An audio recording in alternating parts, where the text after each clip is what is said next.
Our speaker today is Professor Phil Tetlock. He is currently a faculty member, although the only institution here is the University of California, San Diego, which made me very happy for a second. Turns out that he's at the University of Pennsylvania. He got his PhD at Yale University and had faculty positions at Berkeley, Ohio State, back to Berkeley again, if I've got this right, and until he's now at the University of Pennsylvania. He is an extremely well-known researcher in the area at the interface of judgment, decision-making, and prediction. He's written over 10 books, 200 research articles, and is especially well-known for a number of things, but perhaps the signature is the notion of prediction and decision-making in terms of a metaphor of foxes and hedgehogs in terms of a decision-type strategy. He has earned many awards and honors from, I couldn't memorize this, so I had to cheat sheet here, including from the American Psychological Association, the American Political Science Association, the American Association for the Advancement of Science, International Society of Political Psychology, American Academy of Arts and Sciences, the National Academy of Sciences, MacArthur Sage, I can't read that because my eyes are too old, Braumeier, and Carnegie Foundations. With that, please join me in welcoming Phil to the Rowan Anderson Lecture.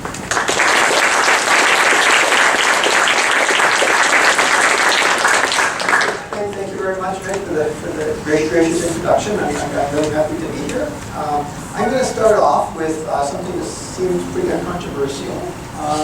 The great Richard Feynman. Science and the pursuit of knowledge have no country, no religion, and no political affiliation. Gosh, everybody agrees with that, right? How could anybody, most psychologists I know think of this as a borderline cultural truism.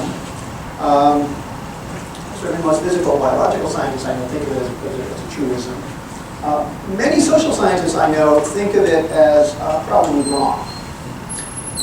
They think that it's probably impossible to be value neutral when you take on topics as charged, emotionally, morally charged, as poverty, war, genocide.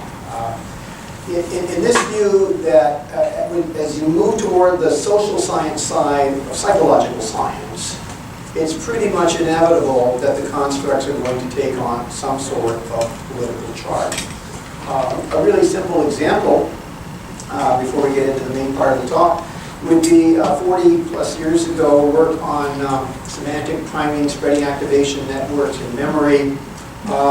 Did not divide liberals and conservatives, did not divide left and right. It had zero political charge.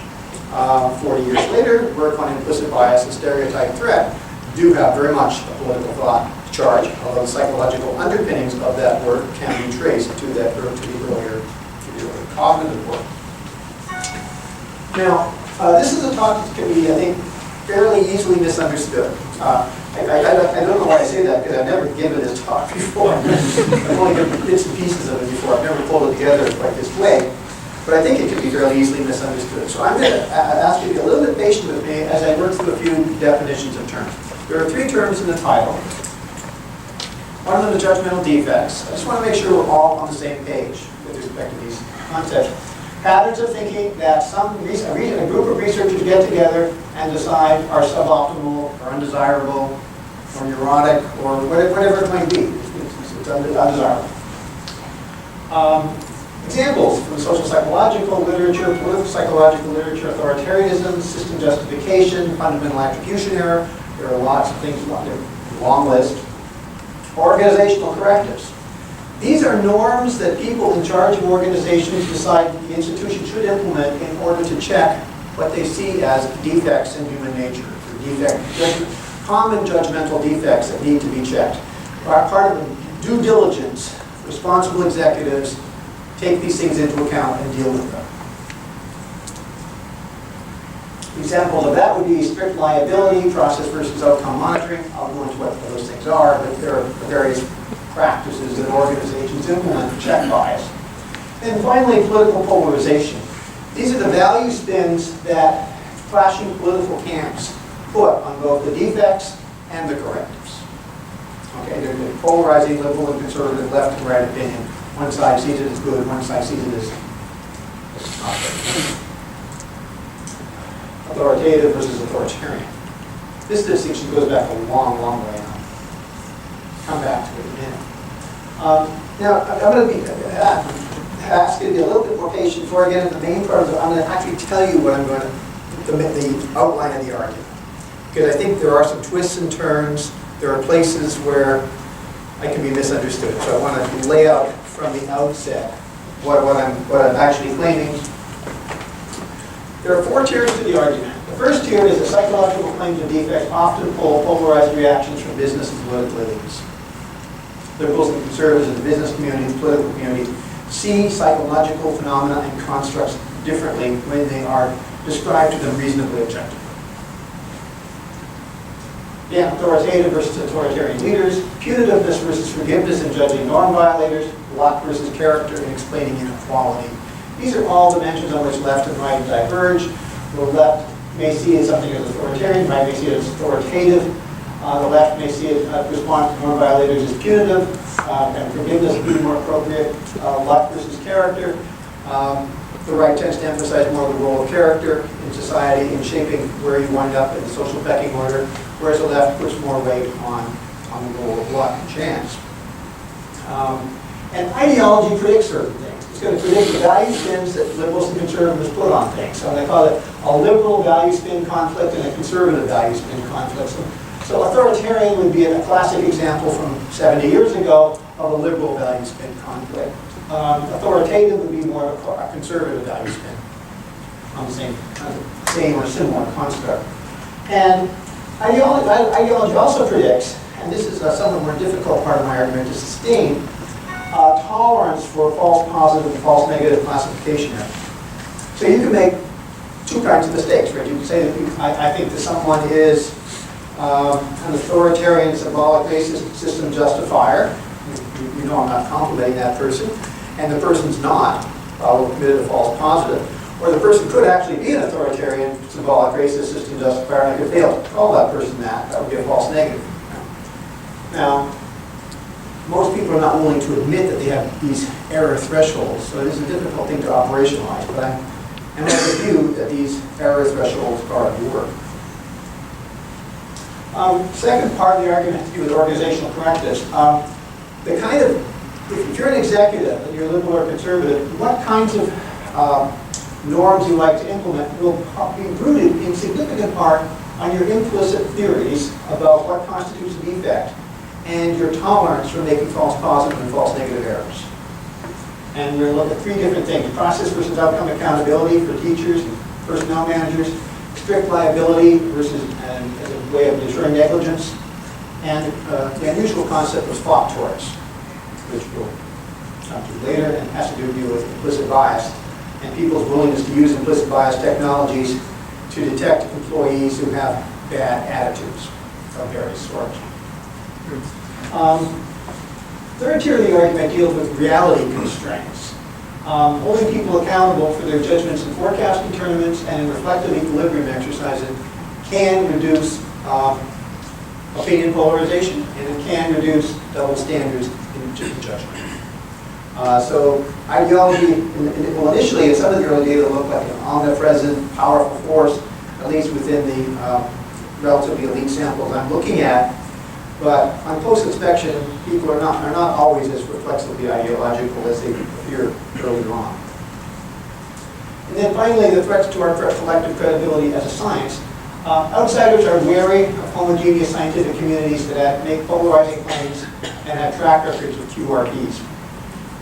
QRPs are questionable research practices. And social psychologists have a problem. That's the field I was originally educated in. I was a PhD in social psychology from Yale eons ago, almost 40 years. Social psychology has evolving credibility as an arbiter of debates over defects and characters because it is so homogeneous and because it does have this track record of QRPs. And these are things that outside elites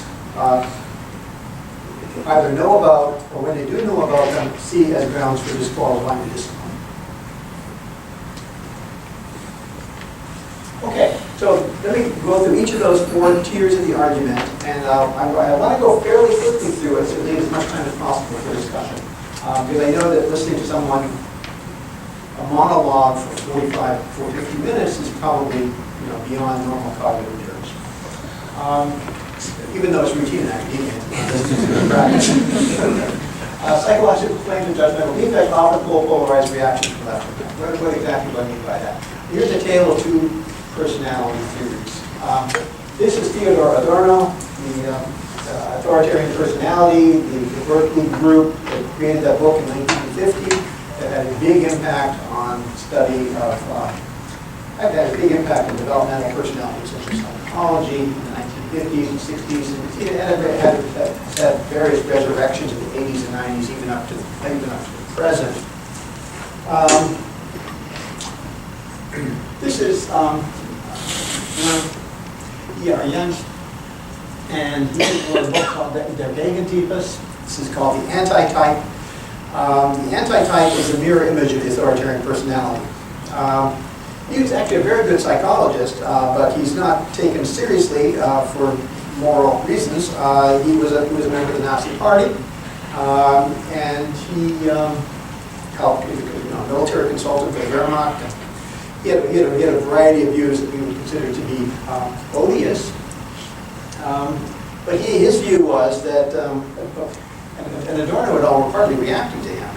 His view was that Adorno, he didn't respond to them, they responded to him. But from his point of view, the authoritarian personality is authoritative. And I'll show you what that means. This ellipse represents the value spins that Adorno puts on the authoritarian personality. The authoritarian personality is rigid, punitive, neurotic, and the low authoritarian is one direction of being autonomous and self-directed. From Jens's point of view, the high authoritarian is a can-do team player and a dutiful citizen, and the low authoritarians would be self-centered, impulsive. He had his own language for this, a decadent Parisian personality with Jewish influences and blah, blah, blah. But you get the spirit of what's going on. This gave the authoritative side, the authoritative person debate somewhat of a dark image.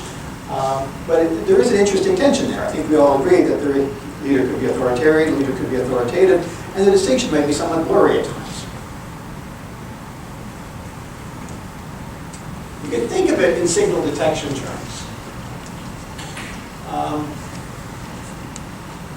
Let's say that, oops, something's not coming up here. The liberal decision rule would be you want to identify as many oppressors as plausible. So you want to move your beta threshold for calling people authoritarian to the left. The conservative view is you want to defend as many defenders of the status quo as possible. So you want to move your beta threshold to be, yeah, like that. You don't go like that. Okay, it's sort of. I've never done this before. So that's a little rag with it. So it's a trade-off between type 1 and type 2 errors. It runs deep, and it's the recurring trade-off that's going to pop up over and over again with respect to all of the value spin constructs that we're going to be looking at. Liberal and conservative value spins on liberalism and conservatism in the early 21st century. You introduce political elites, the things that you get. Well, from a conservative point of view, excuse me, let's put it this way. Each ellipse represents, this ellipse represents each side's ideal self-image, how it likes to think of itself. So liberals like to think of themselves as people who recognize deep causes of injustice and see the need for state intervention to remedy those inequalities. Conservatives like to think of themselves as people who accept human fallibility and the need for traditional checks, like religion and markets and property rights and things of that sort. The negative images each side has of the other, the negative image that liberals have of conservatives, and it's an image that's well represented in the political, psychological, social psychological literature, is that they're largely apologists for racism, sexism, and the excesses of capitalism. And the negative image that conservatives have of liberals is not really represented much in the psychological literature. but they're arrogant social engineers who are nudging, shoving others into patterns of behavior that they approve of. So these are value spins. Each side can put on their own characteristics and characteristics of the other side. So let's look at a little bit of evidence now. How polarizing are claims and counterclaims of defects? So I've studied a lot of different samples. I've been running forecasting tournaments for 30 plus years, so I've studied a lot of very well-educated political observers. And we've also done a lot of work with various business samples through executive education and other access to companies. So we're looking at, the respondents we're talking about are not people you pick out of the normal subject pool. They're usually well-educated. They have at least one college degree, typically more than 70% of them have 2 degrees or more. And they're well off. They're almost all upper middle class.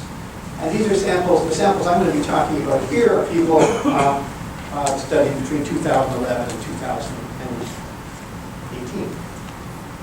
So I'm going to start with 3 much-cited and debated psychological constructs: authoritarian versus authoritative, right, which go back 70 years to the Adorno response to Jens. Symbolic racism versus principled conservatism, which is a debate that has roiled parts of political science since the 1980s. And the concept of system justification versus the belief in meritocracy, which is a concept that grew out of the work of John Jost, widely used scale. So how do you measure value spins and polarization and so forth? Right? Value spins are things that external observers with varying views place on defects and correctives that are in the research literature. And the ideological views of observers can be measured using some standard survey items. So measuring value spins, you just learned something about someone who believes that parents should raise their children to respect authority. You just learned something about someone who believes that race-based forms of affirmative action should be unconstitutional, and you just learned about someone who believes the U.S. today is a land of opportunity for the work's hard work and talent. Okay, that's all you know about this hypothetical person whom you're going to be asked to judge. Okay, knowing nothing else, it's fair to characterize a person as authoritarian or authoritative, insensitive to limited power of racism or principled conservative, supporter of meritocracy, or insensitive how tilted the scales are against the poor. Okay. We also need to measure ideology. And here we're simply relying on items that Pew, NORC, National Election Studies have used over the decades. A series of 9-point scales with anchor 5 as an anchor, party ID. These are fact language workers there. Party ID, ideology, socio-economic issues. Government is almost always wasteful, inefficient, unsure. Government is almost always wasteful and inefficient. Do you believe it? Are you unsure? Government does it much better than many give it credit for. Our society has gone too far, not far enough, in protecting minority groups from discrimination.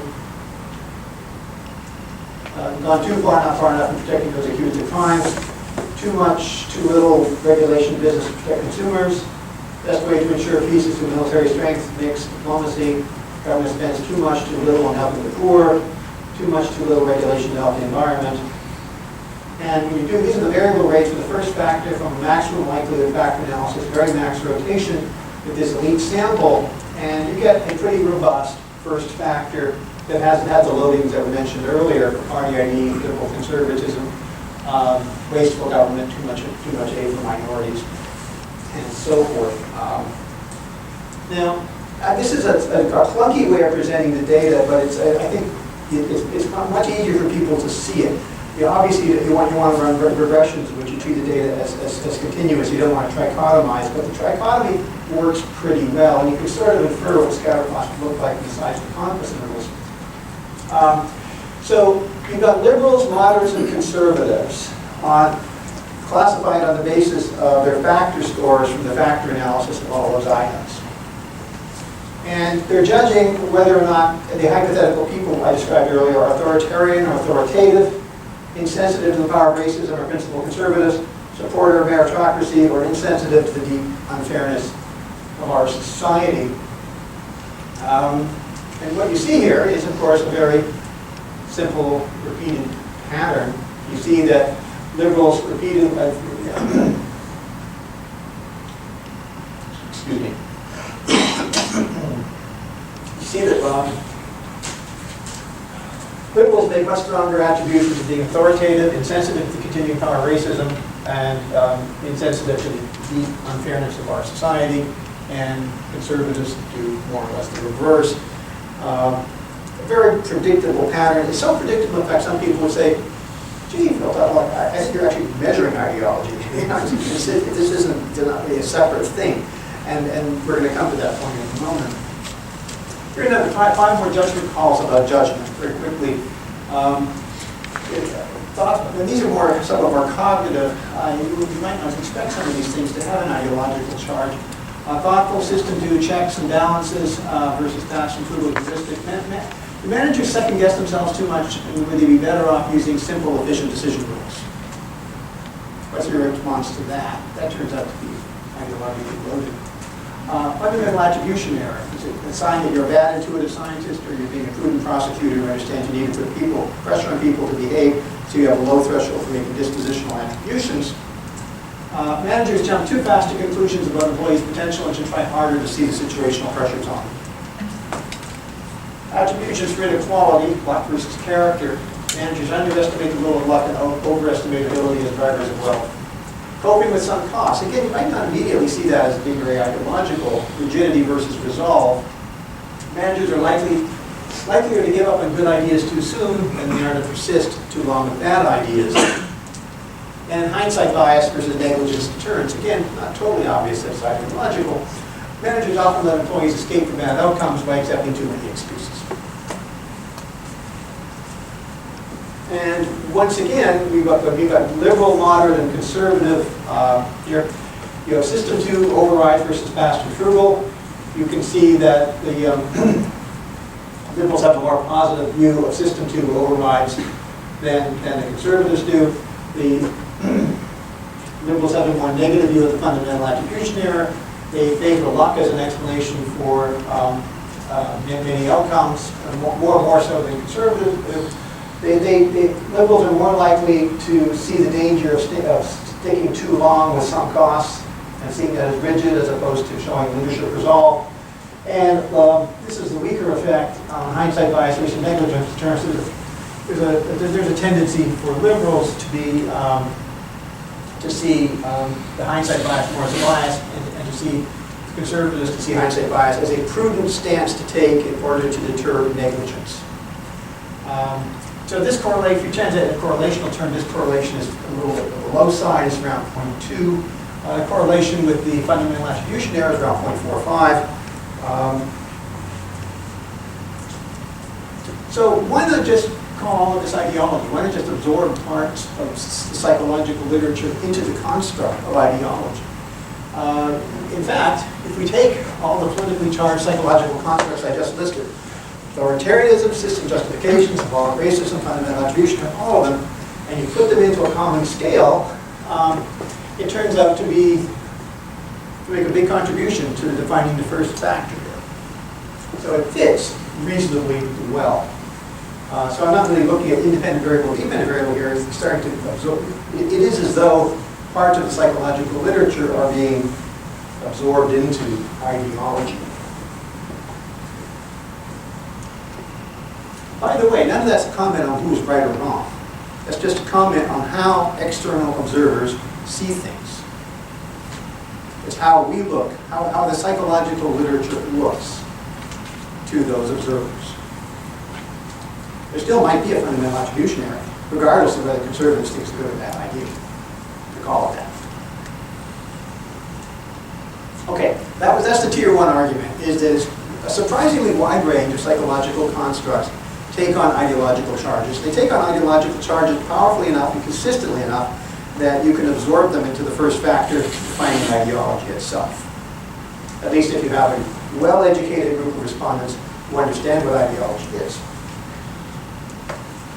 Okay, the second tier argument, ideology, correct? The correlations between political ideology and preferences for organizational correctives should closely parallel the correlations between political ideology and views of what constitutes a judgmental defect. And that's not a very surprising hypothesis either, perhaps. So let's just look at here are some things that executives might consider. Checks versus balances versus streamlined decision-making systems. Are liberals or conservatives going to prefer one or the other? I think you can sort of guess from the thrust of the conversation thus far where this is going to go. Process versus outcome accountability. This is a harder one. It's a trick question because it turns it flips depending on who's being judged. And thought towards unconscious biases. This one's also a trick question. Flips depending on who's being judged. Okay, who sees the cures for groupthink in top management teams, TMTs, as worse than the disease? Top teams often go too far in streamlined decision-making and cutting off debate, setting themselves up to be blindsided later on, versus top teams often go too far in letting all voices be heard, painfully prolonging debate, and setting themselves up for analysis paralysis.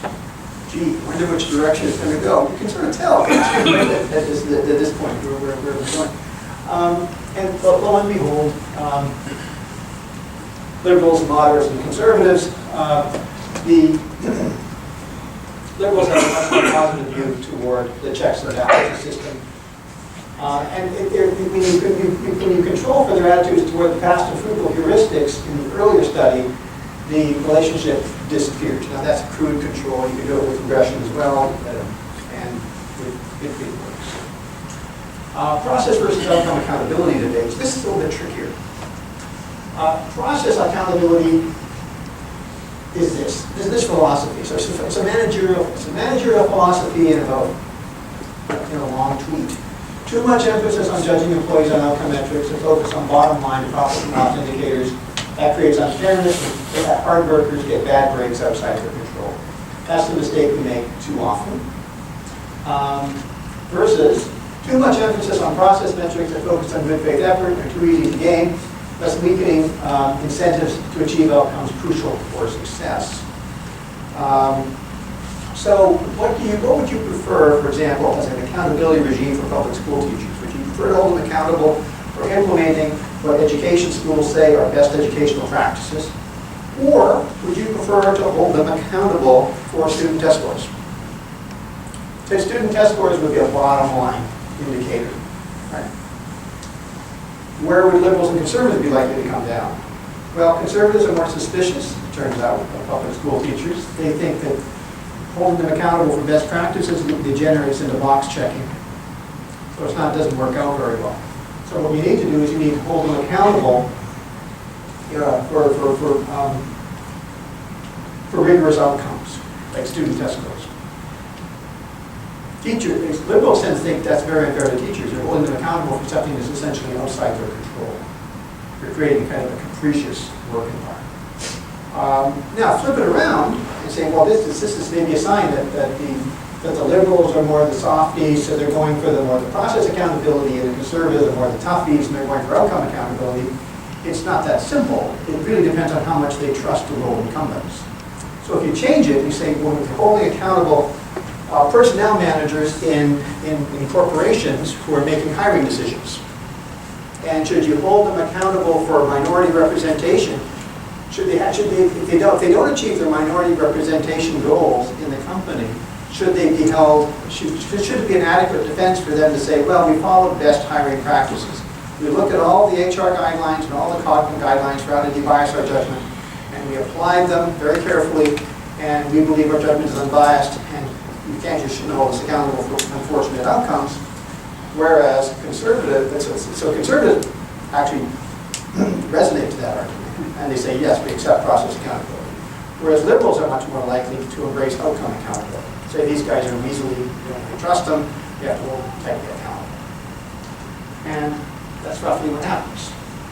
When you ask people about the merits of process versus outcome accountability of liberals, moderates, and conservatives, judging the equal employment opportunity manager versus the school teachers.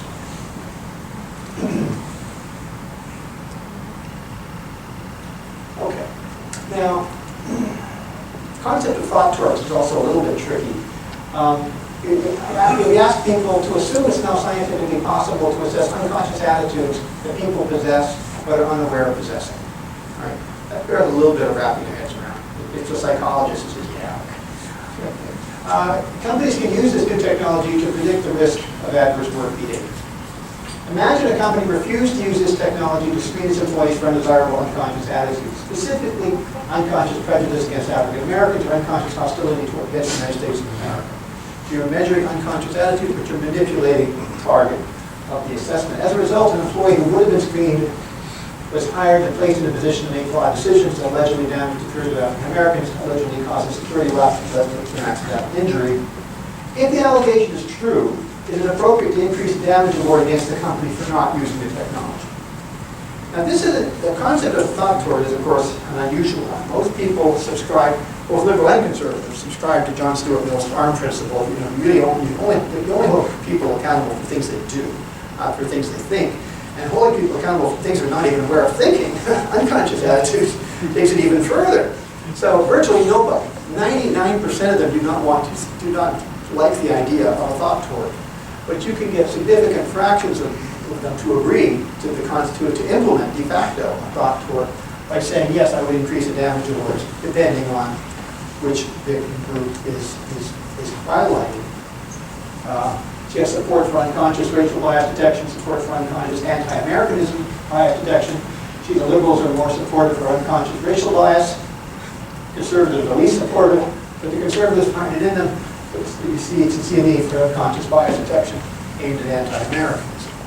So, this again, I think what this illustrates is that psychological constructs can take on value charges on both ends of the continuum. You can observe flip overs fairly readily.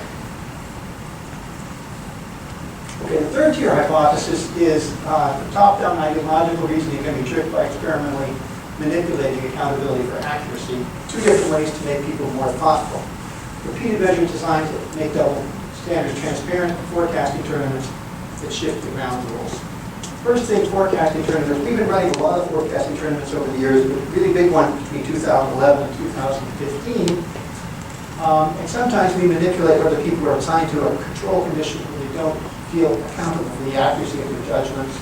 And other times we manipulate whether they do feel accountable. In one of the more recent tournaments, we asked people to make predictions of war versus recession in the first year of the Trump presidency. These are subjective probability judgments on the y-axis. And you can see that when people don't feel accountable, liberals see both war and recession as quite a bit more likely than conservatives do in the first year of the Trump presidency. When we do hold people accountable, there's virtually no difference across the board. And in a similar vein, accountability for accuracy shrinks ideology forecast correlations. So the correlation between ideology and forecasting accuracy in the larger tournaments with bigger ends, they shrink as a function of temporal distance. So obviously, you might start off thinking the likelihood of a war in the Trump administration is greater,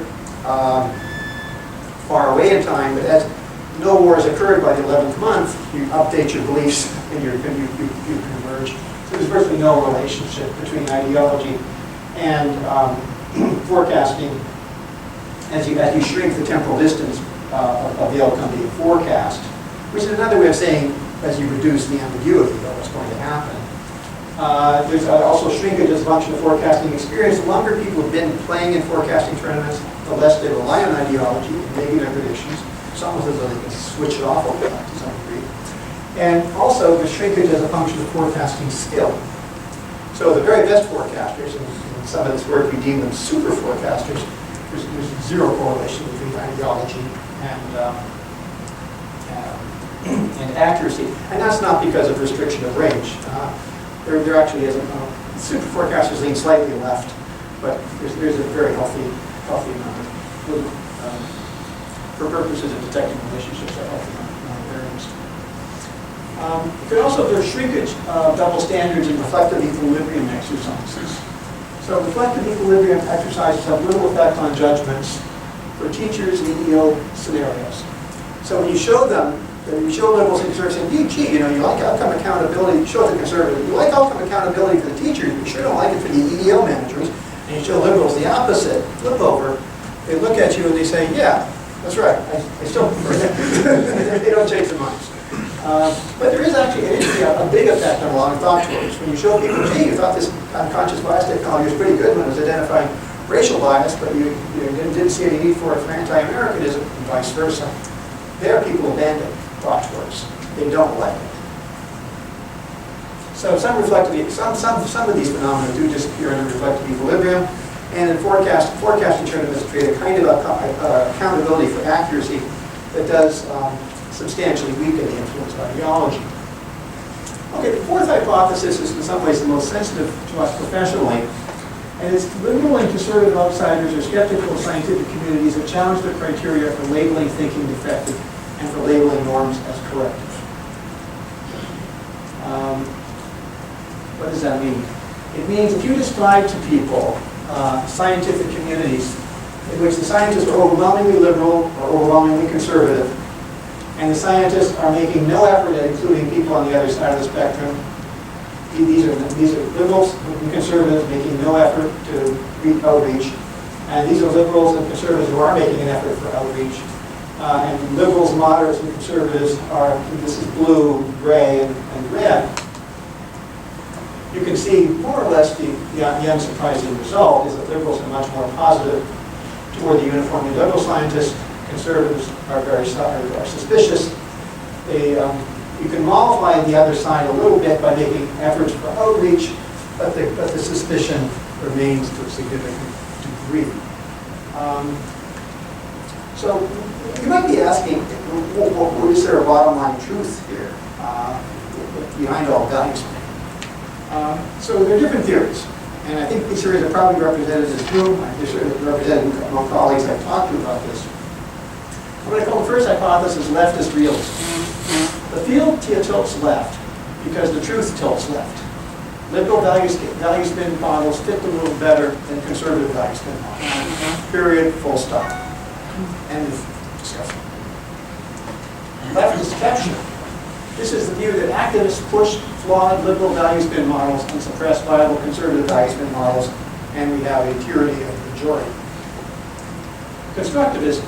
This is also a position you hear sometimes. There is no ground truth. It's just endless labeling all the way down. The expression turtles all the way down, labels all the way down. And then the neo-positivist view is that we have fallen. We're in a fallen scientific state.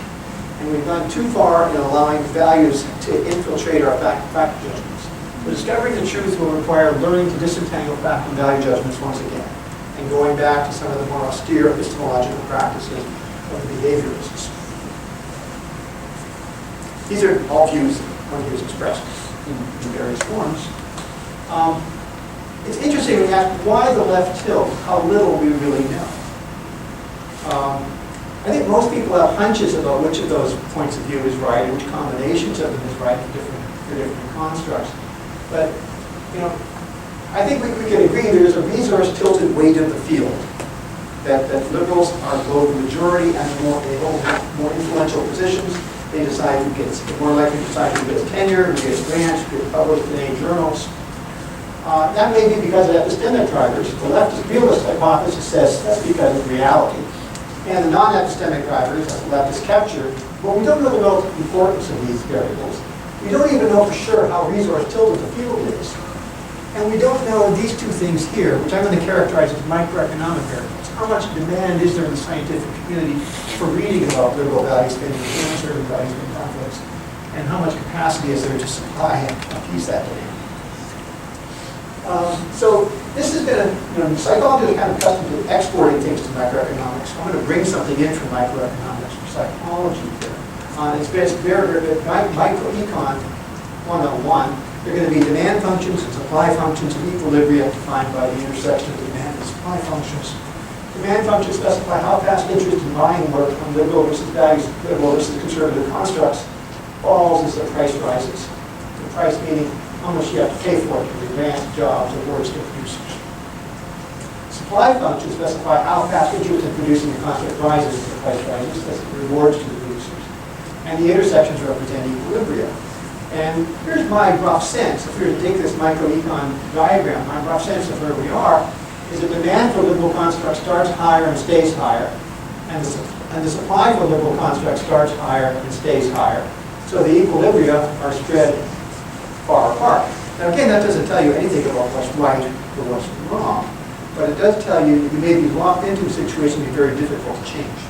Because equilibria in microeconomic theory are situations that by definition difficult to get out of.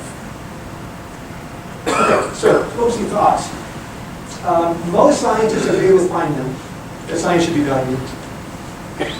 Yes, with the exception of the social scientists I mentioned. But it's easier said than done in social science. What the popular view among many social scientists is there's no view from nowhere.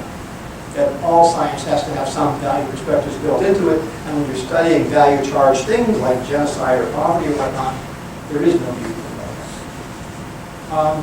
Here's a suggestion I have, which is that when equilibria for liberal and conservative value-spin conflicts diverge, we should at least consider as a field investing and testing the hypothesis that our knowledge production system is biased. I think it's a reasonable, prudential thing to do if you value your credibility in a society that is divided between left and right, and that rotates power fairly routinely between left and right. But I think I'm expecting the least interest in accepting this advice where the equilibria diverge the most.